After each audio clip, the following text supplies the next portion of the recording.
यानंतरची बातमी अंतराळातून, मात्र पृथ्वीशी संबंधितच। अंतराळातून पृथ्वीवरील शास्त्रज्ञांच्या हाती एक मोठा पुरावा सापडलाय।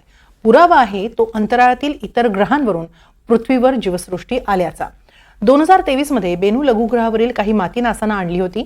त्याच्या परीक्षणातून महत्त्वाची माहिती हाती लागली आहे। पाहूया काय सापडले या मातीत। 2023 मध्ये नासानं बेनू लघुग्रहाची माती परीक्षणासाठी पृथ्वीवर आणली होती। त्याचं परीक्षण सुरू आहे।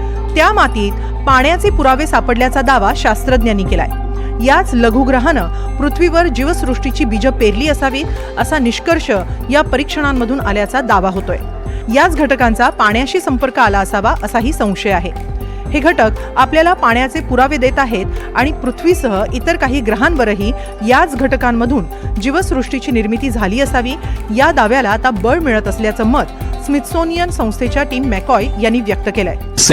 पृथ्वीवर बाहेरच्या एखाद्या लघुग्रहावरून पाणी आलं असावं असा विचार आम्ही करतच होतो। आता सापडलेल्या पुराव्यांवरून खरोखरच जीवसृष्टी अशा लघुग्रहांवरून पृथ्वी आणि इतर ग्रहांवर विखुरली गेली असावी असं स्पष्ट होतंय। थोडक्यातच जीवसृष्टी पृथ्वीपुरतीच मर्यादित नाही असंही यावरून स्पष्ट होतंय।